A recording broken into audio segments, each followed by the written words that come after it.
Okay, so we finally got a microphone working for these tutorials. I think we'll show you a few of the little things that the audio editor in Cubase is capable of, especially the time stretching and real-time warping of samples and manipulation of them and whatnot. Okay, basically what we're going to do today is lift the groove from an audio file and apply it to a MIDI file, and also apply a quantize to an audio file as well. And yeah, okay, first off we've got a pretty simple 16ths breakbeat done in battery 3 as a MIDI track, and we'll play that back so you can have a listen to it.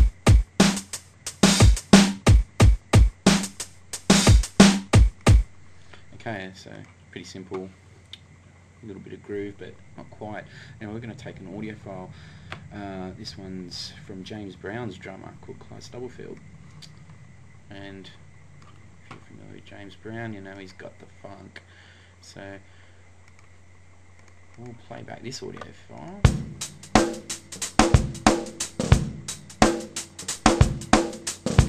Okay, we've got some nice swing happening there. So if we're playing back together, you'll see that they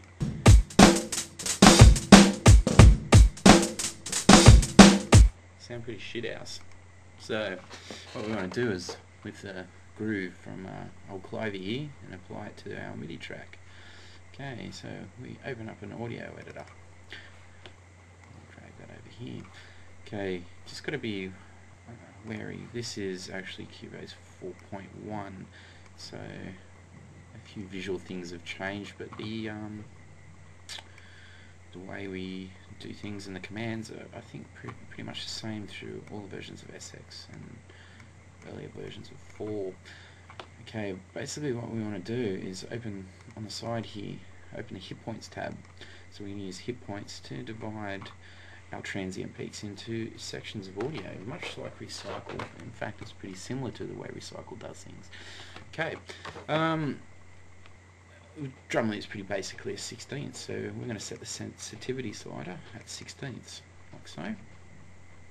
And we drag that sensitivity slider up, and it should get pretty close to recognising all these individual little hits here as we go higher. Just have to zoom a bit. Okay, now it's going to introduce a few that we don't want.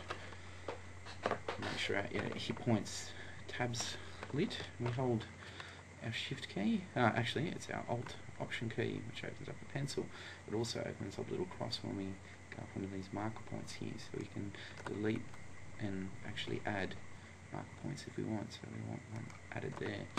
Okay, we can also, without taking the finger off the alt key, we can audition each slice.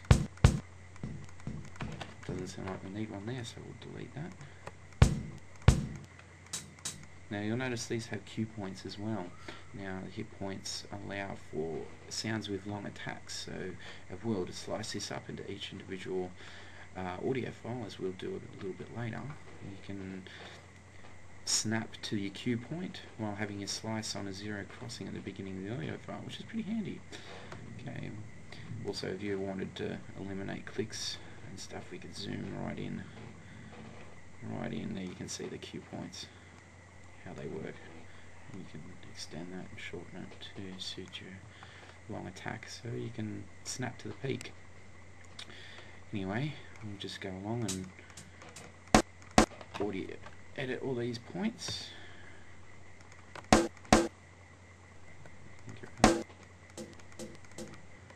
we can actually just move those along if we need to, manually without holding any modifiers. We have one there. Move that along. And move our cue point. This is a bit of a painstaking process, but we'll get through it as much as we can. The more complicated the audio is, the longer this takes, but this is not too bad.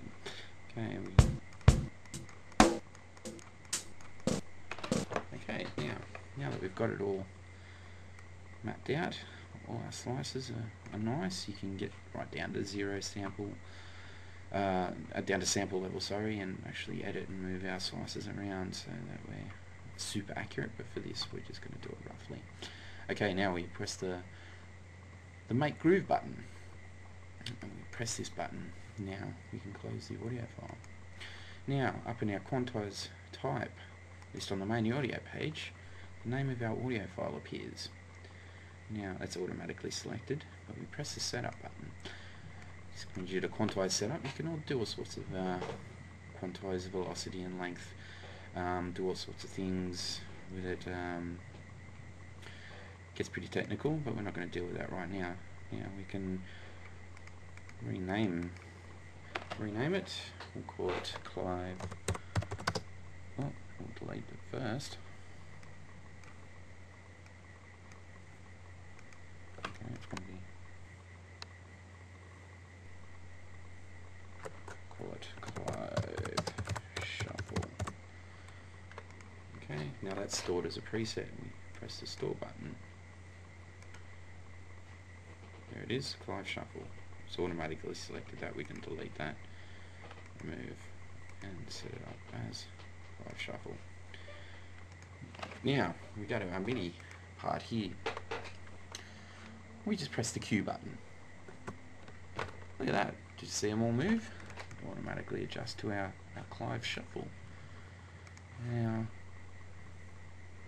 let's play that back and see what it sounds like.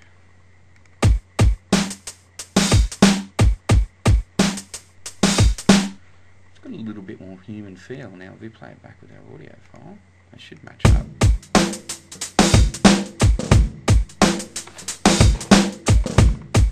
That's very, very cool. Now, another thing we can do here is we go back into our audio editor here, and this is how we apply an existing template to an audio file. With all our hit points here, we slice them up. We press slice and close.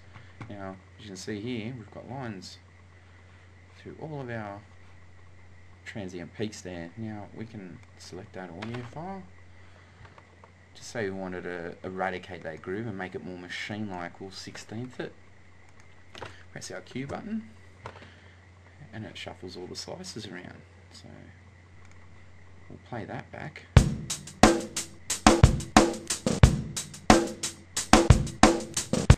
But we see it's a bit more robotic there. Now we end up with these little gaps here that you can see. Now these are easily taken care of.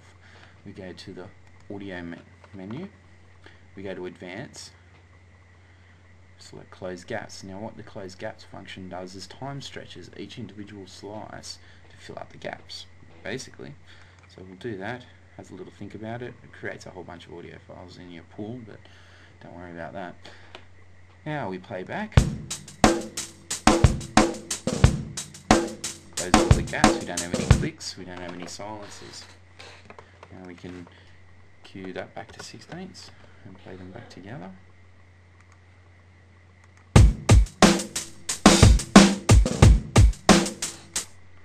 Beautiful.